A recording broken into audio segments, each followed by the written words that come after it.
రౌడీలమా? Rowdy మామూలు వసూలు చేసేవాళ్ళమా?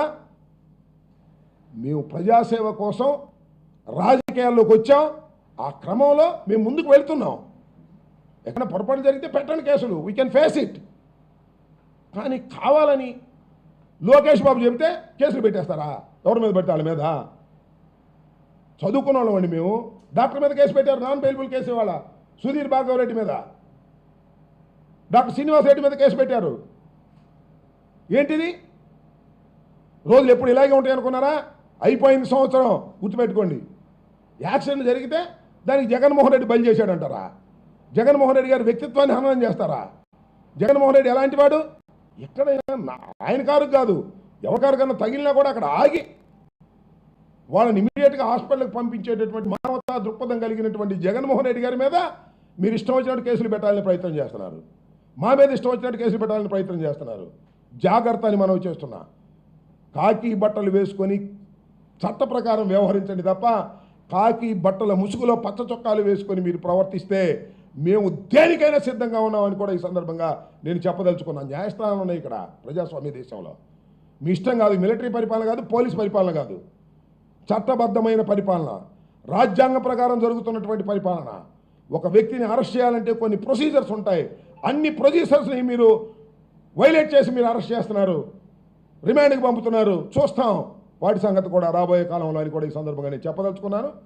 ఇలాంటి పిచ్చి పిచ్చి బెదిరింపులకు బెదరడానికి వైఎస్ఆర్ కాంగ్రెస్ పార్టీ నాయకులు కార్యకర్తలు సిద్ధంగా లేరని కూడా ఈ సందర్భంగా నేను చెప్పదలుచుకున్నాను.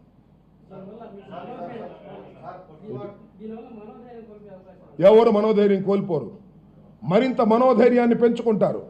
నేను ఒకటే మనవి చేస్తున్నా, నారా చంద్రబాబు నాయుడు గారిని 53 రోజులు లోపల పెడితే వాళ్ళ అబ్బాయి కక్ష తీర్చుకుంటున్నాడు. అంతేగా? మమ్మల్ని లోపల పెడితే మేమెంత కక్ష తీర్చుకోవాలి? ఆలోచించుకో లోకేష్. మీ నాన్నని 53 రోజులు లోపల పెట్టారనే కదా ఇంతమంది లోపల పెడుతున్నావు. నెల తరబడి లోపల ఉంటున్నారు. వాళ్ళ కుటుంబాలన్నీ కక్ష పడితే నీ పరిస్థితి ఏంటో ఆలోచించుకో. మమ్మల్ని కక్ష పెట్టి లోపల పెట్టిస్తావా? మనోధైర్యాన్ని ఈషన్ మాత్రం కూడా కోల్పోయే పని లేదు. మనోధైర్యాన్ని కోల్పోయే వాళ్ళు రాజకీయాల్లోనే ఇవాళ లోకేష్ రెడ్ బుక్ రాజ్యాంగంలో ఉండటానికే వీల్లేని పరిస్థితి. మనోధైర్యంతో ఉన్నవాళ్లే ఇవాళ రాజకీయాల్లో ఉండాలని నిర్ణయించుకున్నాం. మా మనోధైర్యాన్ని కోల్పోము. ఈ క్రమంలో ఈ పోలీసు వారు పచ్చ చొక్కాలు వేసుకొని పరిపాలన చేసే పోలీసులు కొంతమంది, అందరినీ అన్నాం, వాళ్ళు చేసే క్రమంలో, మా మీద కేసులు పెట్టే క్రమంలో, మమ్మల్ని అరెస్ట్ చేసే క్రమంలో, మమ్మల్ని హింసించే క్రమంలో ఏమైనా సిద్ధం. దానిలో సందేహం లేదు. నెల రోజులు పెట్టుకుంటారా, సంవత్సరం పెట్టుకుంటారా, జగన్మోహన్ రెడ్డి గారి లాగా 15 ఏళ్ళు పెట్టుకుంటారా? జైల్లో పెట్టుకోండి, చూస్తాం సంగతి ఏంటో. జైల్లో ప్రాణాలు పోతాయా? చూస్తాం అది కూడా. ఏంటి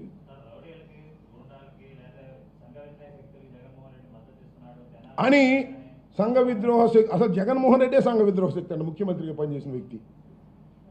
అరే రేపు మీ ఇంటికి పాల్గొనడానికి వచ్చారనుకో, ఏదైనా పని నుండి నీ మీద ఒక కథ పెట్టేస్తారు. పలానా సుబ్బారావు, పలానా వెంకయ్య, పలానా పుల్లయ్య జేబు దొంగ, ఆ దొంగ, ఈ దొంగ అని. నేను అడుగుతా ఉన్నానయ్యా, ఇవాళ ఎక్కడికి వెళ్ళాడు? రెంటపాళ్ళు వెళ్ళాడు. నాగమల్లేశ్వరరావు బెట్టింగ్ అంట. పోయేకాలం కాకపోతే ఏముంది? వాళ్ళకి 40 ఎకరం పొలం ఉంది. 2 అన్నదమ్ములు, మంచి వ్యవసాయదారులు, కాంట్రాక్టులు చేస్తారు, డబ్బులు బాగా ఉన్నవాళ్ళు. బెట్లు కట్టి డబ్బులు పోయేటప్పుడు ఊరేసుకున్నాడంట, చచ్చిపోయాడంట. గుట్టగాల్చి మొఖాన్ని వేశారు. సరే, తెనాలి వాళ్ళ సంగతి ఏదన్నా కానీ మేము వెళ్ళింది దేనికి? తెనాలిలో పోలీసులు రోడ్డు మీద అరికాళ్ళ మీద కొట్టినటువంటి ఒక అసాంఘికమైన చర్యకు పోలీసులు పాల్పడ్డారు. వాళ్ళు ఏమనాలి? పోలీసుల్ని ఏం చేయాలి? పోలీసు చట్టాన్ని చేతిలోకి తీసుకుంటే తప్పని చెప్పకూడదా? వాళ్ళ క్యారెక్టర్లు ఏమన్నా కానీ, ఒక దొంగని కొడతావా? ఒక రేపిస్ట్ కొడతావా? చట్టం ఉంది. కొట్టేదైతే కోర్టు మానేసేయండి, ఎందుకు అనవసరం? పోలీసులు కోర్టులు మానేసేయండి, ఛార్జ్షీట్లు పెట్టడం మానేసేయండి, రిమాండ్ పంపడం మానేసేయండి, మీ సెల్లో వేసి కొట్టేసేయండి అందరు. నేను ఓకే.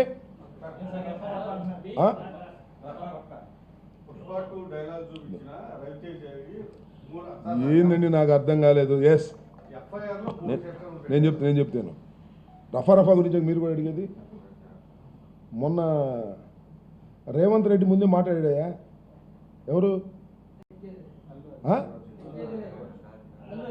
అల్లు అర్జును ఒక సినిమా డైలాగ్ చెప్తానండి అని రేవంత్ రెడ్డి దగ్గర చెప్పాడు. రఫా రఫా రఫా అని చెప్పాడా లేదా?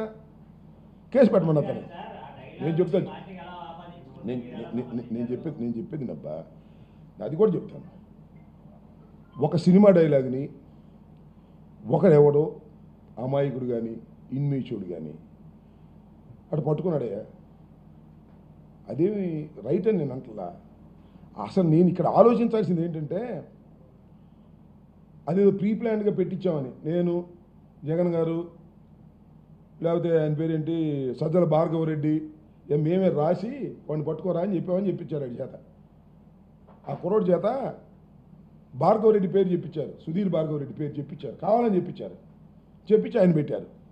మేము చెబుతామండి ఆ పనులు, మేము చేస్తామండి ఆ పనులు. సరే నేను అడుగుతున్నా, ఒక అమాయకుడు, ఇంకో విషయం తెలుసా మీకు? మీ పేరు చెప్పను ఇప్పుడు, అందుకే పేరు చెప్తే తేడాలు వస్తున్నాయి. ఏమో తెలుసా? అతను తెలుగుదేశం అన్నారు. తెలుగుదేశం సభ్యత్వం ఉందంట. అంటే తెలుగుదేశంలో సభ్యత్వం ఉన్నవాడే సంవత్సర కాలం పరిపాలన తర్వాత రఫ రఫ రఫ అని